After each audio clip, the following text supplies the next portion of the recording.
Hey guys, and welcome back to another What If This Team Kept Certain Players experiment video, and today it's finally time. We're doing Milan, my favourite team in real life, and heavily requested by some of you guys in the comment section down below, so it's time to get into this one, and I'm hoping we'll do a lot better than the Milan side that played in the Napoli experiment, because they were in a relegation scrap in the first half of the season. That's not going to happen. Let's take a look at the team we have on our hands right now. It's a pretty decent side, 4.5 stars, but some of these former players will absolutely change the face of this team. Let's take a look at them. Before we do that though, if you want to leave me suggestions for teams we can do in the future, then leave them in the comment section down below, as well as give me suggestions on players that I've played for that team you want to suggest. Leave a like whilst you're down there and subscribe to the channel if you haven't already. Let's take a look at the newly revamped Milan squad.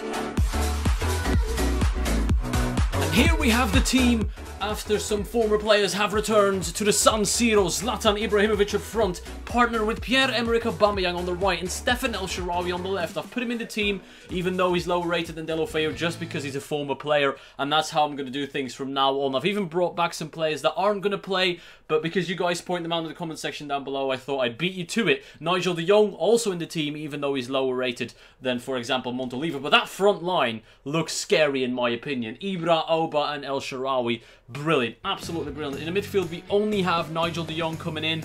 That is until I change Kučka out for either Pirlo or Kaká or Bojan. Nostalgia wants me to pick Kaká or Pirlo, but obviously throughout simulations they'll drop off due to age, and Bojan or Kučka would be the better option. But for now, I'll stick Kaká in there for the sake of being a legend, pretty much.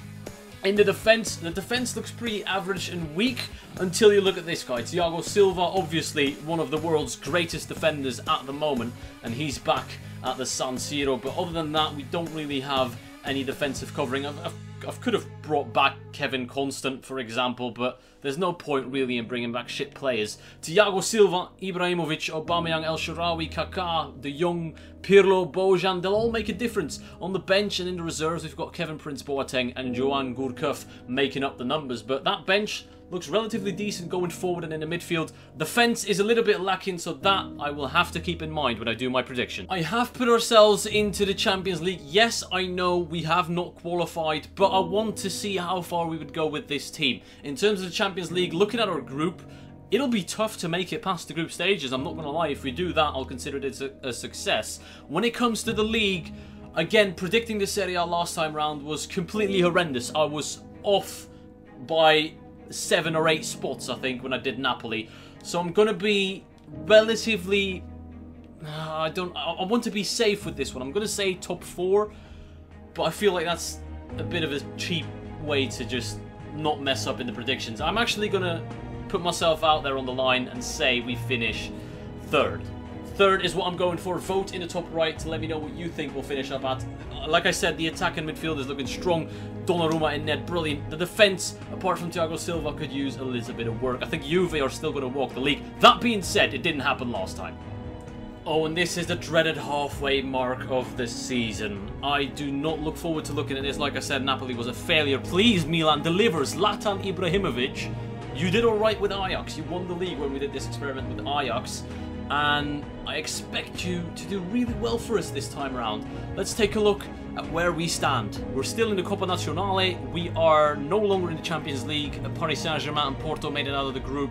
So at least we can focus on the Cup and the League this season. We are currently in, oh my god, in 10th.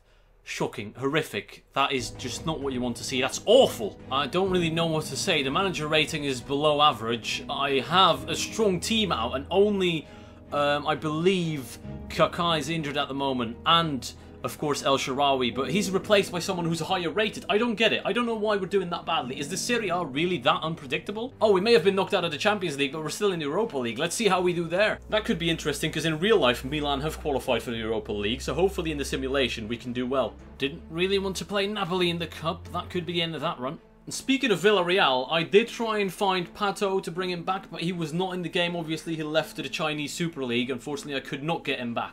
Alright, first the bad news. The Cup run has come to an end. We lost in the quarterfinals. Actually, it's the quarterfinals. Don't we have a second leg? No, we do not. Villarreal 2-1 win, 3-1 loss. God damn it, we had it! come to think of it, bringing back old players and old legends hasn't really done well for Milan in the past, so I don't know why I thought this one would work. Luckily, in real life, we're looking after some decent players. And I don't mean to slate, obviously, the players in this team, because they were great at some point, but I feel like age has taken a role. Kaká and Pirlo, obviously, and Thiago Silva and Ibrahimović, they're all relatively old now, so they didn't really have the impact we suspected of them. That being said, they are legends of the game of football regardless. Let's take a look at where he finished. In 20th, we have Pescara, followed by Palermo, Cagliari, Crotone, Fiorentina, Empoli, Bologna, Inter. We finished above our city rivals, Torino, Milan. And that's about as far as it goes. We have finished in 11th, which is just probably the worst I've ever done in any of these experiment videos. It's actually shocking. Napoli in 10th, Sampdoria, Genoa, Chievo, Sassuolo, Atalanta, Udinese, Lazio, Roma, and Juve, the title winners. That's probably the only thing I can predict. That is that Juve win the title every single time in the Serie A in career mode. But other than that, everything below them has been an absolute shambles. How have Milan fallen that far, as well as Inter and Napoli? It's shocking. Let's see who performed, and let's see who absolutely did not do anything for this team at all in terms of goal scorers and assists. Bonaventura with 3 and 3. Aubameyang 5 goals in 17 games is just not good enough. Ibra with 4 goals and 7 assists. Very good assist ratio for Ibrahimović, but in terms of goals, again, not doing great as he's declining. Deulofeu, 16 games, 8 goals. Now that's more like it. He should have probably played over El Shaarawy from the start. Carlos Bacca, 7 games, no goals, just get out. Kaká obviously couldn't do much. Retiring legend. It's not, El Shaarawy 1 assist in 7 games. Bojan 4 goals, 2 assists. I guess it's a sub. That's not the worst, but I don't see where the goals are coming from, to be honest, other than Deulofeu. Oh, there they are. Suso, 15 goals, 4 assists. Player of the season. Arguably in real life as well, he performed in this save, in this experiment. If it wasn't for him, we would have been relegated probably. I wouldn't look too much into these experiment videos, guys. They're obviously just a fun way to take a look at how career mode works, but this is not how it's going to go in real life next season, I promise you that. Anyways, I'm looking forward to your suggestions. I'm looking forward to other experiments I can do in the upcoming days. I hope you enjoyed. I want to thank you all for watching, and I'll see you all later.